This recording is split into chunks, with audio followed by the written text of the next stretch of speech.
Bienvenidos a la clase número 10. Estamos estudiando el curso de Consejería Pastoral y hemos ido ya avanzando poco a poco en este curso. Estamos estudiando las teorías individuales.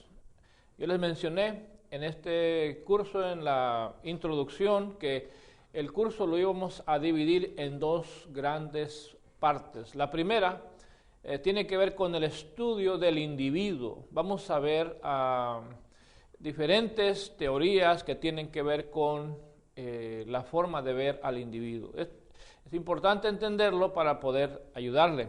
Entonces estamos viendo teorías individuales y ya vimos tres. Empezamos con Freud, que es el fundador del psicoanálisis. Vimos también a Carlos Jung, que es fundador de su propia teoría, y luego vimos a Alfredo Adler, que también tiene su propia teoría. Esas son las tres teorías que hemos visto hasta este momento, y ahora vamos a entrar en la cuarta. Y vamos a ver lo que se conoce como la terapia existencial. Y vamos a dar un pequeño repaso o una pequeña introducción al origen de esta teoría. En realidad, el concepto del existencialismo no es algo únicamente asociado a la psicología. Esto es más que todo una forma filosófica de entender la vida de los seres humanos.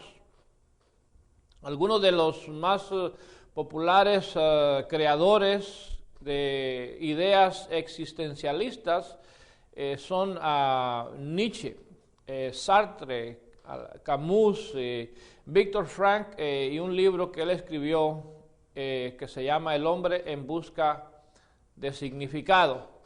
Bueno, ustedes quizás han oído mucho de Sartre, de Camus, de Nietzsche. Una de las cosas interesantes de Nietzsche es que él fue el que anunció la muerte de Dios. Él decía, Dios, si vivió en alguna época, pues ya no vive porque ya murió. Esto les puede dar ya una idea del principio de esta teoría, las bases. O sea, es una teoría donde se deja afuera a Dios. Sin embargo, es una de las teorías más populares y yo creo que es bueno que ustedes como estudiantes de la Biblia, ustedes como personas interesadas en ayudar a otras personas, conozcan estos principios. Algunos de ellos creo que tienen cierto valor porque no todo lo que dijo o lo que se ha creado alrededor del existencialismo es en contra de Dios. Los fundadores tal vez no tenían el concepto de Dios, sin embargo, muchas de las cosas que crearon van de acuerdo y apoyan el concepto de Dios. Es más, creo que nosotros podemos entender en una manera superior al ser humano. No solamente desde el punto de vista del existencialismo, sino desde el punto de vista de una existencia a la luz del que nos creó. El representante más moderno, o sea, el que representa a esta teoría es el señor Rollo May. Él es la persona que se le ha como atribuido como el fundador de lo que es la terapia, porque lo demás todos son escritores que escriben sobre filosofía y muchos otros temas, pero Rollo May se concentró en utilizar todos esos principios y aplicarlos a aspectos terapéuticos. Este señor vivió desde abril 21 de 1909 hasta octubre 22 de 1994, una vida bastante larga. Algunos de sus libros más populares es Amor y Voluntad, en inglés Love and Will, y El coraje de ser. Originalmente este libro se llamaba El coraje de crear. Sin embargo, más tarde le puso el nombre de El coraje de ser. Entonces, esto es en cuanto al origen de esta teoría tan amplia, tan compleja, que es la terapia existencial. Vamos a considerar algunos de los conceptos. Vamos a hablar de varios. Uno de ellos son lo que él considera o consideró las etapas de desarrollo. Aunque se llaman etapas del desarrollo, en realidad estas no necesariamente tienen que ir en orden. La inocencia puede aparecer en una edad de un adulto que no se ha desarrollado. Entre las etapas que se han creado está la inocencia. La inocencia es la etapa del individuo, generalmente en la niñez, y digo generalmente porque es cuando más aparece, y la inocencia no es lo que nosotros conocemos como inocencia, es un término usado dentro de esta teoría. Y la inocencia representa al individuo que solamente hace lo que le han enseñado o que le piden como obligaciones que tiene que hacer, lo que debe hacer, hace lo que debe hacer, pero no lo hace por iniciativa propia, sino por imposiciones de alguien más. Cuando una persona solamente vive así, haciendo lo básico para sobrevivir, entonces está en la etapa de la inocencia. La segunda etapa mencionada es la etapa de la rebelión. En esta etapa hay un conflicto entre libertad y responsabilidad. El individuo empieza a exigir libertad, sin embargo, quiere una libertad sin responsabilidad. Y por supuesto, esto está asociado más a la etapa de la juventud. Los jóvenes quieren y a veces exigen libertad o a veces se la toman sin que se la den la libertad. Sin embargo, lo hacen con un grado mínimo de responsabilidad. Entonces, cuando una persona funciona de esa manera, aún en la vida de adulto, cuando una persona reclama ser libre, sin embargo, no toma responsabilidad de sus acciones, entonces, según esta teoría, está en una etapa de rebelión o está en la etapa de la rebeldía. La etapa de la decisión es el momento decisivo en la vida del individuo, donde hace un compromiso en cuanto a qué va a hacer con su vida, a qué se va a dedicar, qué va a estudiar, con quién se va a casar. Es la etapa de la decisión. Generalmente esta viene al final de la juventud.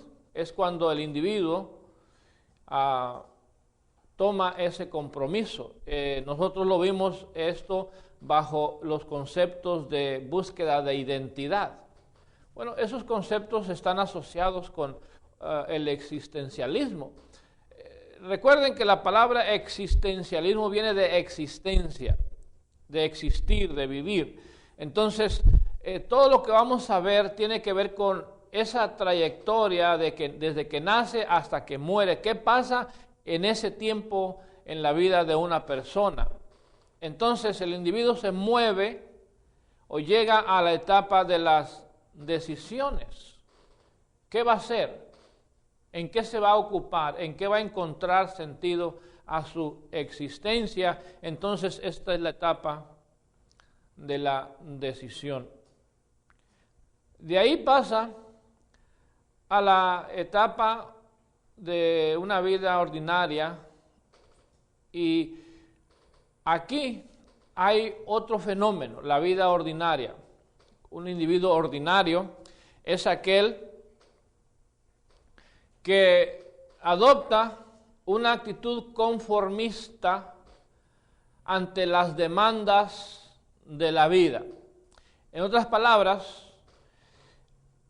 para poder progresar, para poder tener éxito, para poder alcanzar algo, una meta, para tener ciertos logros, se requiere pagar un precio, se requiere arriesgar, se requiere invertir. Entonces el individuo ordinario le da ansiedad, le da temor ese tipo de desafíos, no se arriesga.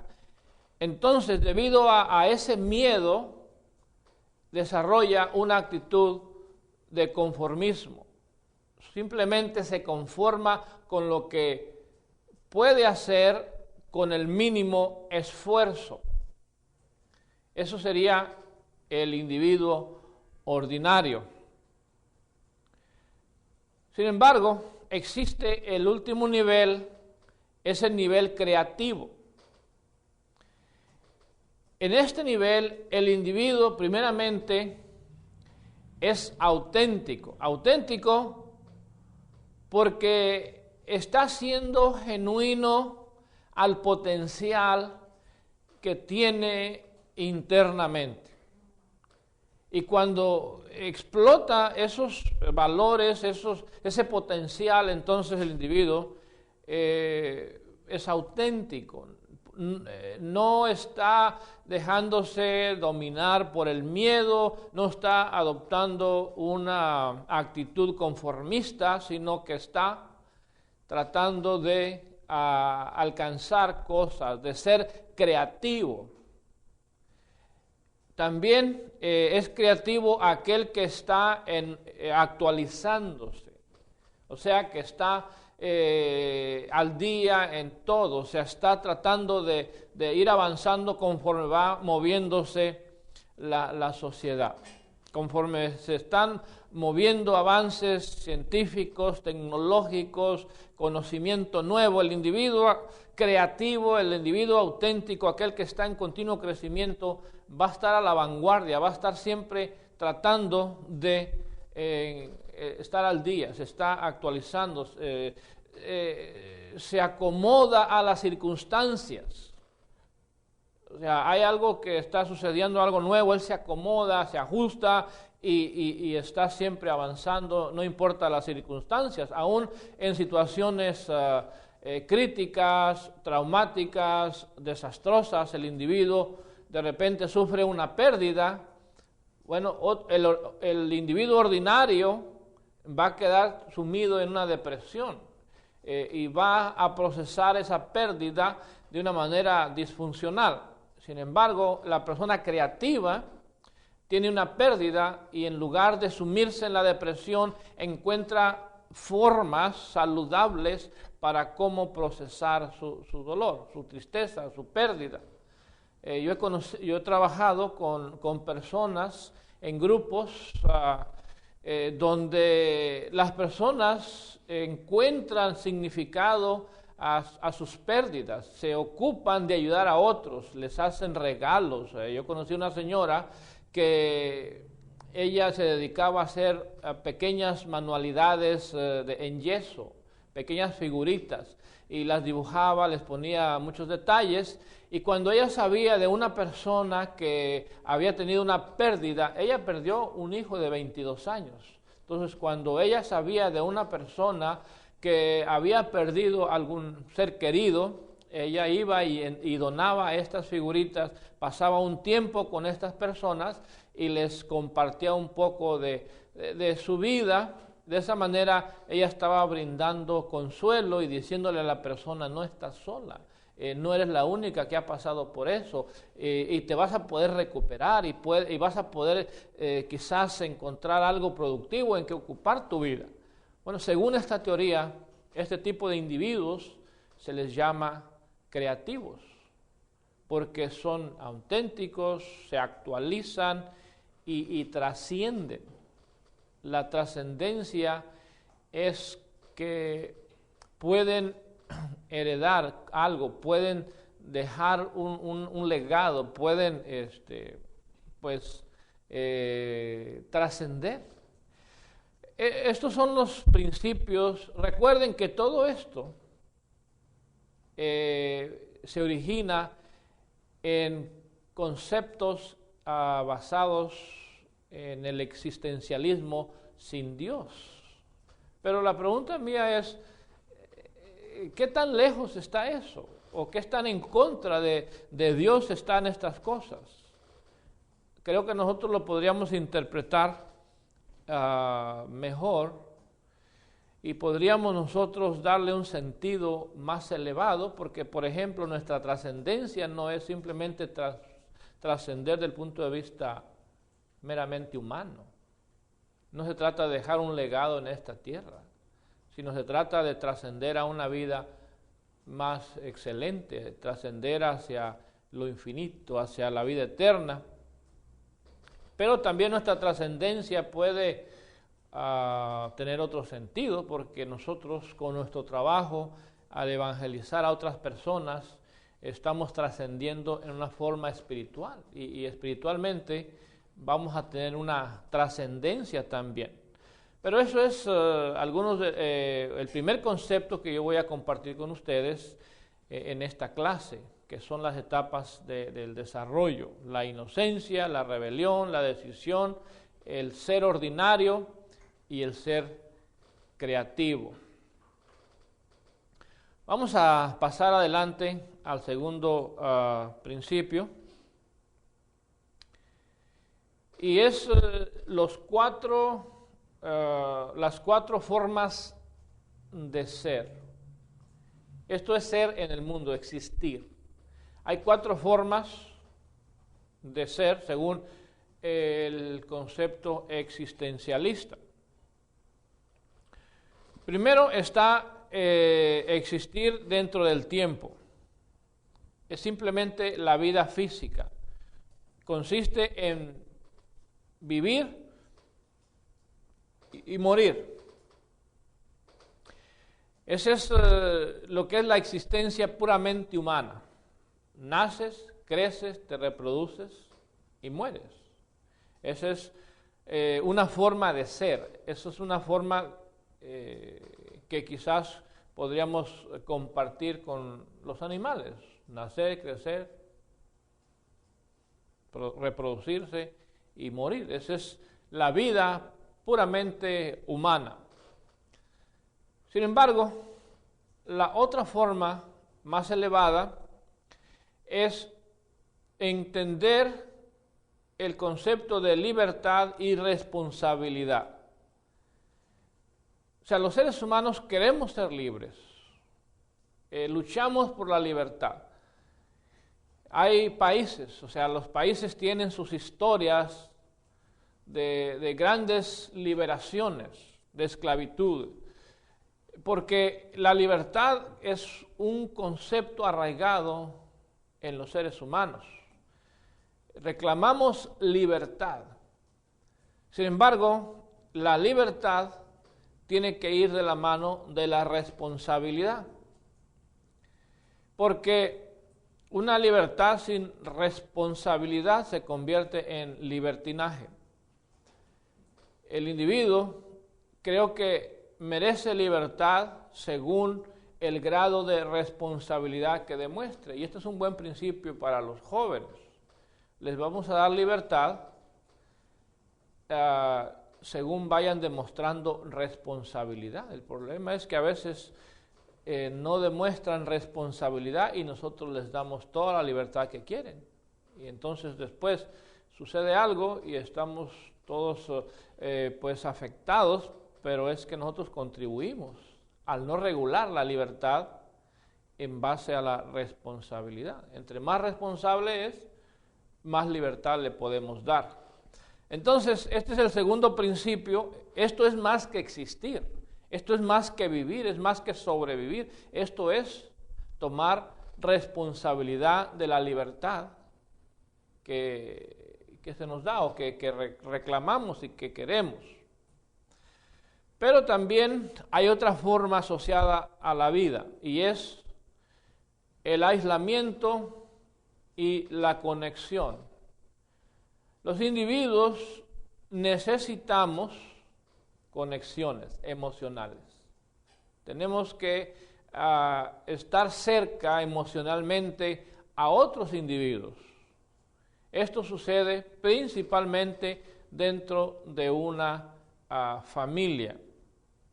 Tenemos que estar conectados, pero a la misma vez nosotros también necesitamos un poco de aislamiento. Tenemos que seguir siendo individuos, tenemos que seguir sintiendo, pensando, actuando en una forma individual. O sea que es a la misma vez que nosotros somos individuos, tenemos que mantener unas buenas relaciones con otras personas. Entonces, vivir es encontrar ese balance entre estar conectados emocionalmente y mantener tu propia identidad.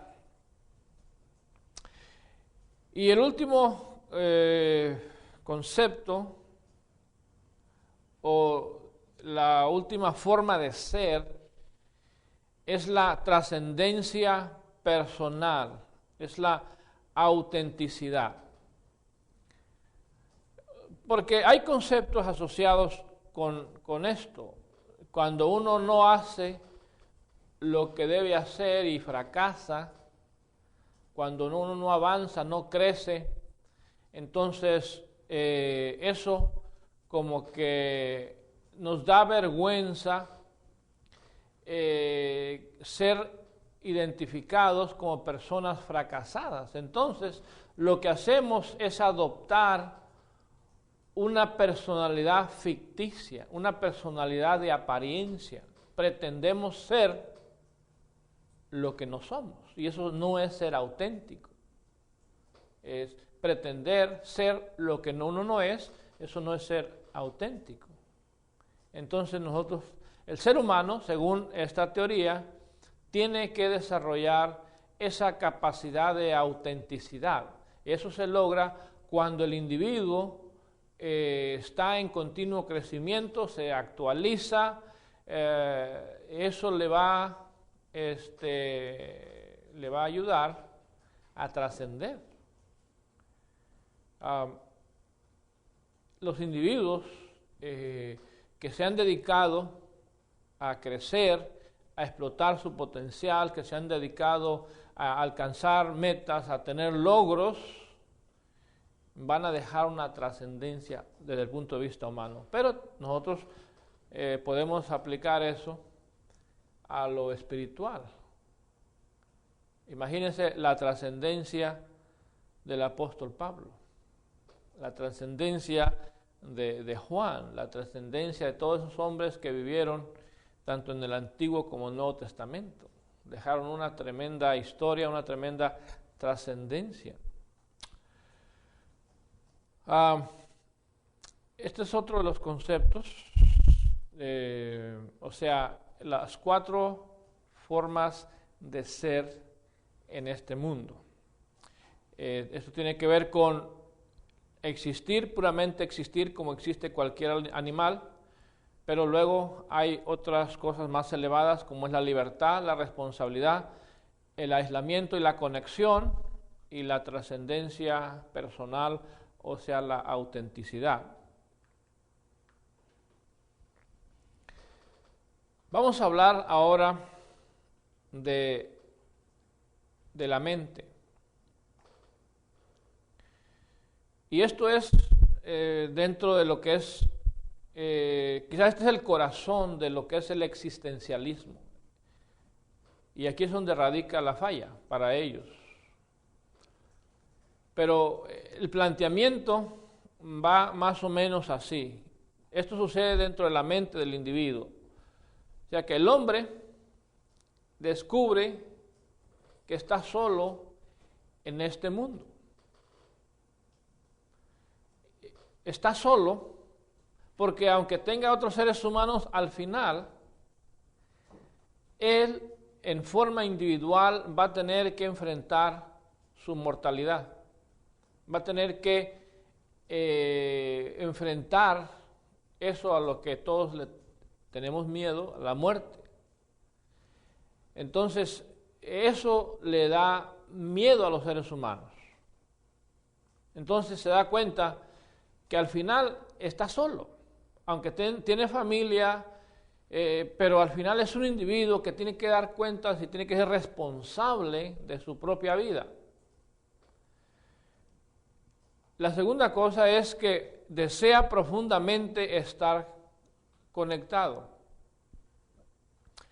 Hay una necesidad que lo mueve hacia establecer relaciones, sobre todo relaciones significativas. Ese es un deseo de conexión emocional.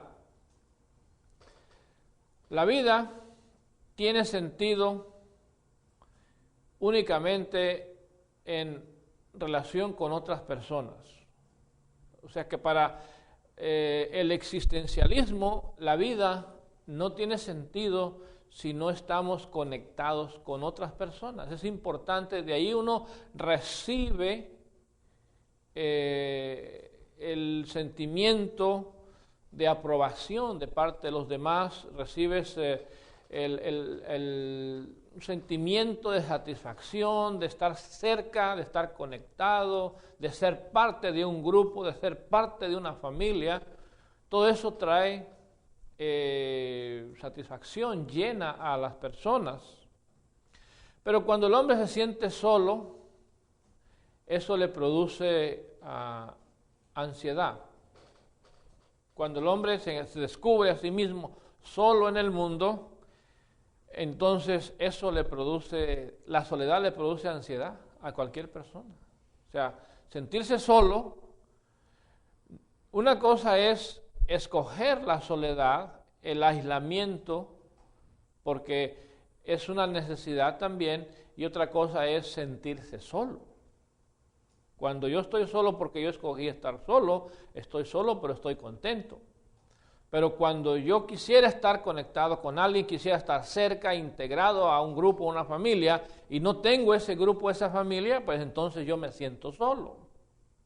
Y hay millones de gente en el mundo sintiéndose solos. Ahora, ¿de dónde va a salir la respuesta a esa soledad? Según el existencialismo, la respuesta tiene que salir del interior del individuo. Tiene que moverse, tiene que hacer algo para llenar esa necesidad y curar su ansiedad. Ahora, ¿cómo sucede eso?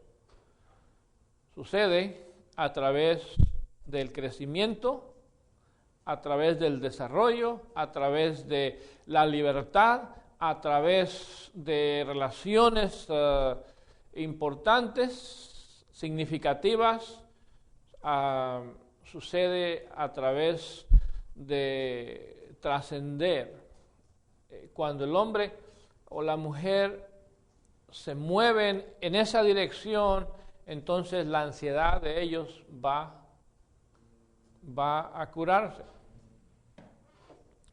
La ansiedad se va a reducir porque están haciendo cosas que les dan significado, están creciendo, están ayudando a otros, están relacionados con otros.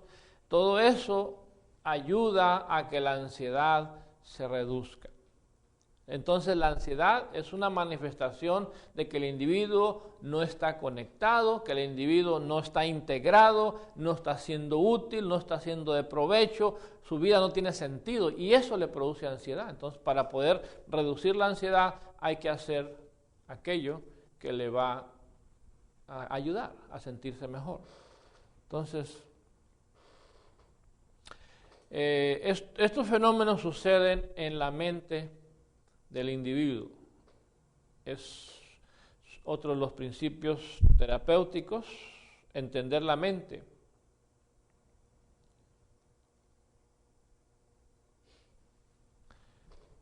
Ahora, ¿qué sería una disfunción terapéutica? ¿Qué sería una disfunción psicológica? Según el existencialismo, no existe tal cosa. No importa qué tipo de comportamiento desarrolla el individuo, no le pueden llamar disfunción. No importa qué haga, según el existencialismo, no existen disfunciones psicológicas. Entonces, simplemente existen expresiones de cómo escogimos vivir. O sea que los seres humanos decidimos cómo vivir. Y al tomar esa decisión,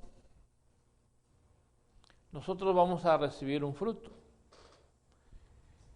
Y aunque el fruto parezca contrario, negativo, en realidad es lo que nosotros hemos escogido, pero ellos no le llaman disfunción psicológica. En otras palabras, cuando una persona se queja y va a buscar ayuda, lo que está pasando es que está experimentando cosas que le causan dolor, que le causan vergüenza, que le causan culpa, que le causan ansiedad. Entonces, según estos principios de terapia existencial, en lugar de curarle el problema de raíz, en lugar de decir tienes que hacer cambios, tienes que tomar decisiones más apropiadas, lo que hace el terapeuta, el consejero, le dice, lo guía a que acepte esas consecuencias como parte natural de un proceso. Que acepte lo que está pasando, que lo acepte, y al aceptarlo, entonces la persona se siente mejor y al final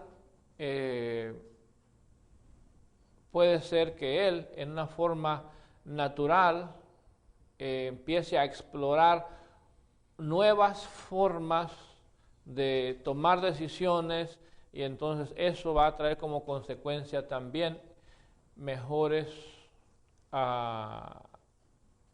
emociones, se va a sentir mejor. O sea que en lugar de empezar a trabajar en la raíz, trabajan en lo visible, los síntomas, pero no para cambiarle los síntomas, sino para que los acepte. Para aceptar los síntomas, aceptar las consecuencias emocionales, y de esa manera el individuo se va a sentir mejor. Un ejemplo sería, no sé, alguna persona que tiene una adicción.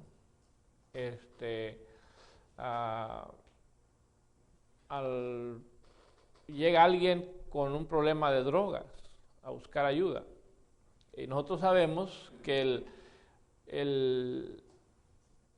la solución inmediata es que la persona abandone las drogas. Eso sería el curar el problema de raíz. Un consejero existencialista no le va a curar el problema de las drogas. Le va a ayudar a entenderse, a sentirse mejor, a valorarse más a sí mismo, a guiarle a pensar en formas más creativas de funcionar, de establecer relaciones significativas con otras personas, y todo eso al final va a hacer el mismo trabajo. Al final va a curarle el problema de la droga, de la adicción, pero no lo hizo no mandándolo directamente a un programa de rehabilitación, sino lo que haría es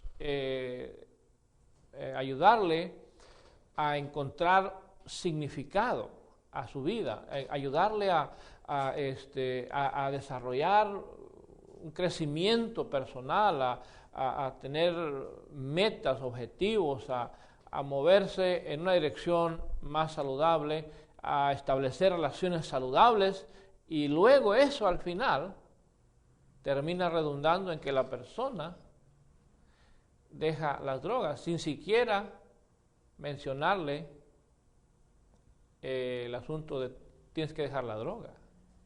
Simplemente le trabajan moviendo al individuo en otra dirección, y cuando el individuo empieza a moverse en esa nueva dirección más saludable, entonces la droga desaparece. Lo mismo sucede con la adicción a la pornografía, a los problemas matrimoniales, o sea, todo es lo mismo. No entran directamente a cambiarte la forma en que te relacionas, sino más bien le dan un enfoque a la vida, tratan de moverlo en una dirección más saludable, de crecimiento, de avance, y eso termina redundando en cambios. O sea, está interesante esto. Entonces, esos son principios del existencialismo. Entonces, una disfunción psicológica, según ellos, no existe. Más bien, así escogieron vivir las personas, y hay que sacarlos, hay que más bien moverlos a explorar el crecimiento, a buscar el crecimiento y a buscar relaciones significativas, lo cual al final termina curando cualquier otro problema de raíz. La terapia se centra en el presente, no en el pasado.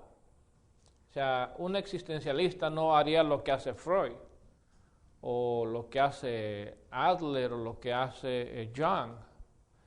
Un existencialista se concentra en el momento, en lo que está pasando en este momento. Y lo importante son las decisiones. Es una de las cosas importantes. Dice, no hay un destino.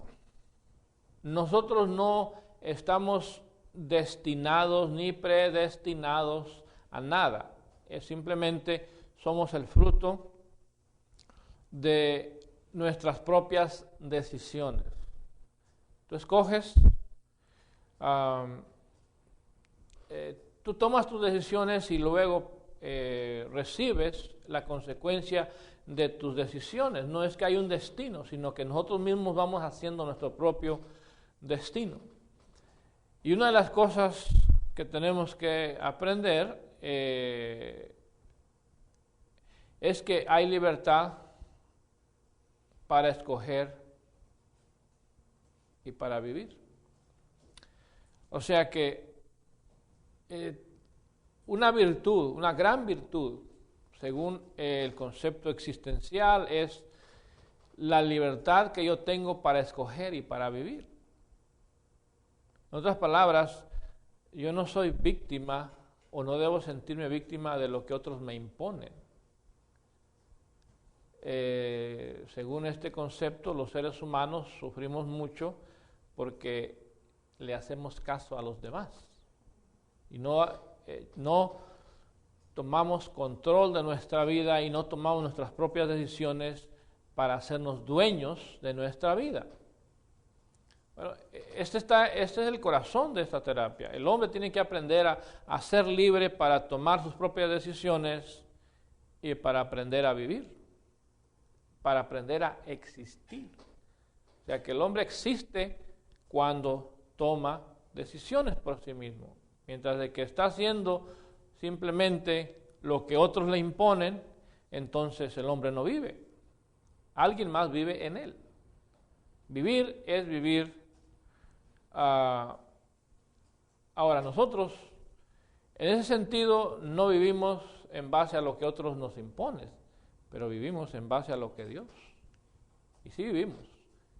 Alguien más vive en nosotros. Pero esta idea no la puede aceptar el existencialista, porque ni siquiera la religión es aceptada como una fuente que nos imponga algo. ¿Okay? O sea, existir es vivir, aún vivir libre de la religión. Y es ahí donde está el problema en cuanto a esta. Lo demás está interesante, está bueno, pero cuando ya nos dicen es que tú eres la fuente última de autoridad y para que realmente seas feliz tienes que sacudirte toda influencia, incluyendo la influencia de Dios, pues entonces ya no vamos bien. Ya ahí hay un problema severo. Entonces, la libertad destruye, según este concepto, la ansiedad.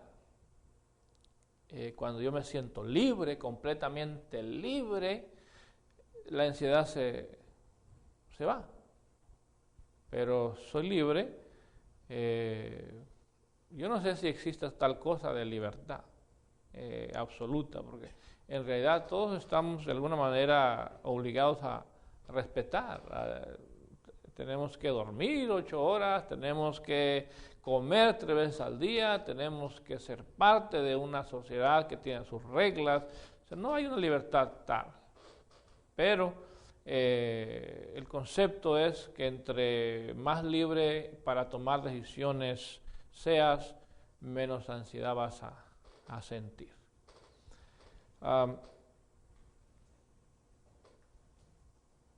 Entonces, vamos a terminar ahí esta parte de esta teoría, y ojalá esto les haya dado un poco de luz en cuanto a lo que es la teoría del existencialismo. Vamos a ver otras teorías.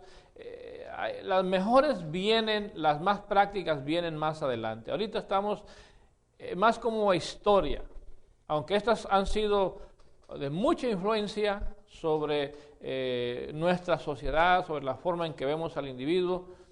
En realidad, las que nos van a ayudar más como en aspectos más prácticos son las teorías que vamos a considerar más adelante. Las teorías del comportamiento, las teorías cognitivas, son una de las teorías que creo que vamos a aprender aspectos más prácticos. Esto es más como filosófico.